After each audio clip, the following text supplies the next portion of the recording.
Yesus mewartakan kerajaan Allah dan menyembuhkan semua orang sakit. Haleluya, haleluya, haleluya, haleluya. Tuhan bersamamu. Inilah Injil suci menurut Markus. Dimuliakanlah Tuhan. Sekali peristiwa, seorang sakit kusta datang kepada Yesus. Sambil berlutut di hadapan Yesus, ia mohon bantuannya, katanya, "Kalau engkau mau, engkau dapat mentahirkan aku." Maka tergeraklah hati Yesus oleh belas kasihan.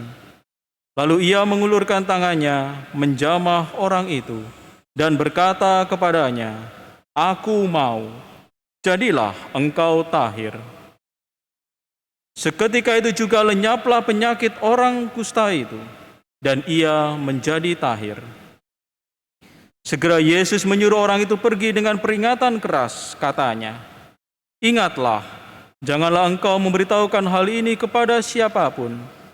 Tetapi pergilah, perlihatkanlah dirimu kepada imam, dan persembahkanlah untuk pentahiranmu persembahan yang diperintahkan oleh Musa sebagai bukti bagi mereka."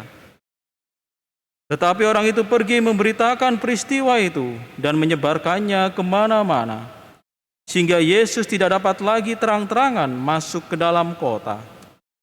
Yesus tinggal di luar kota di tempat-tempat yang sepi. Namun orang terus juga datang kepadanya dari segala penjuru.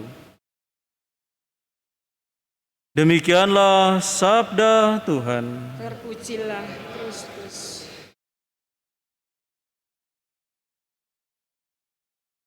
Saudara-saudari yang terkasih, Tuhan adalah pribadi yang berbelas kasih dan memiliki hati yang penuh keibaan.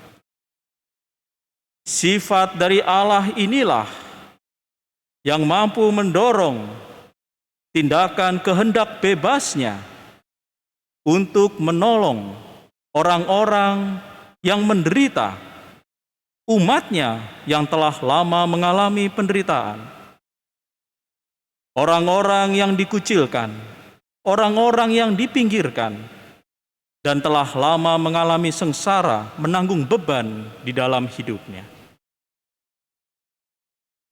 Tuhan kita Yesus Kristus adalah Allah yang memiliki pribadi sebagai pribadi yang berbelas kasih semacam itu.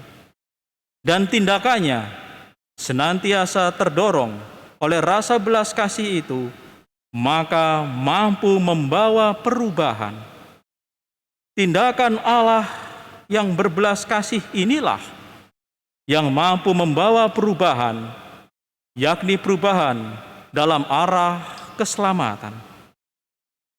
Dalam konteks saat ini, di dalam Injil, adalah orang-orang kusta, di mana orang-orang kusta ini adalah umat manusia, ciptaan Bapanya juga. Dan Tuhan kita Yesus Kristus tergerak hatinya oleh belas kasihan, mau menyelamatkannya dengan cara menyembuhkannya. Dan itu terdorong oleh kehendak bebasnya dengan mengatakan, "Aku mau." Jadi Tuhan tidak berhenti di dalam rasa belas kasih saja, tetapi juga oleh karena kemauannya, sehingga dia melakukan tindakan untuk menyelamatkan. Orang kusta ini sudah mengalami begitu banyak penderitaan di dalam hidupnya. Sudah sakit kusta, diusir oleh keluarganya, dikucilkan lagi dari masyarakat. Penderitaan yang berganda, dan itu dialaminya terus-menerus sepanjang tahun hidupnya. Namun Tuhan kita Yesus Kristus tergerak oleh rasa belas kasihan, sebab dia bisa mau masuk ke dalam perasaan dari orang-orang kusta itu, orang yang menderita tersebut.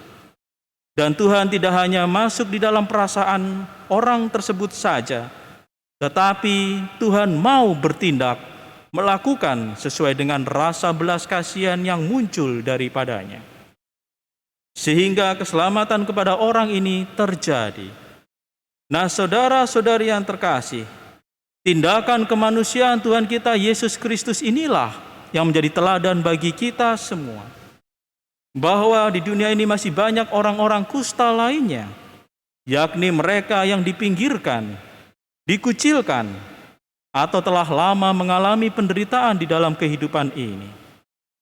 Misalkan saja ada orang-orang disabilitas, tunanetra, tunagrahita, tunawisma, tunawicara, dan macam-macam. Dan nyatalah mereka juga semua ini adalah umat manusia ciptaan Bapa. Dan kita semua diminta untuk senantiasa memiliki suatu rasa keibaan yang sama, rasa belas kasihan yang sama, seperti yang dimiliki oleh kemanusiaan Yesus. Bapa suci kita Paus Fransiskus, yang dikenal sebagai pribadi yang peduli kepada orang-orang kecil yang terpinggirkan dan terkucilkan, dan telah menderita begitu lama di dalam hidup, mengajak kita semua untuk memiliki rasa kepedulian dan belas kasih yang sama. Mengajak kita untuk keluar dari kamar kenyamanan kita, untuk melihat, bersentuhan, dan merasakan penderitaan dari orang-orang yang menderita sengsara di dalam kehidupannya, dikucilkan dan dipinggirkan.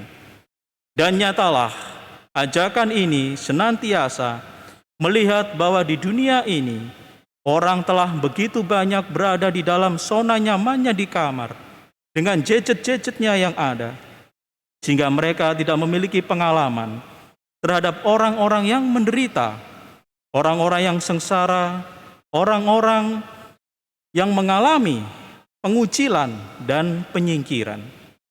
Dan inilah saudara-saudari yang terkasih, ketika kita semua sebagai umat manusia mampu melihat, menyentuh, dan merasakan orang-orang yang semacam demikian, maka kita tidak berhenti oleh rasa belas kasihan dan iba saja, tetapi mau mengulurkan tangan, melakukan tindakan kemanusiaan seperti yang dilakukan oleh Tuhan Yesus.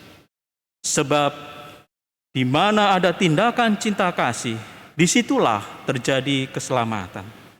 Dengan demikian, apa yang telah dilakukan Tuhan kita Yesus Kristus, tindakan atas dasar cinta kasih, itulah tindakan yang menyelamatkan. Maka kita semua pun, apabila kita bertindak atas dasar cinta kasih, maka pasti banyak orang-orang yang tertolong dan terselamatkan, sehingga kita pun layak untuk menjadi anak-anak Allah.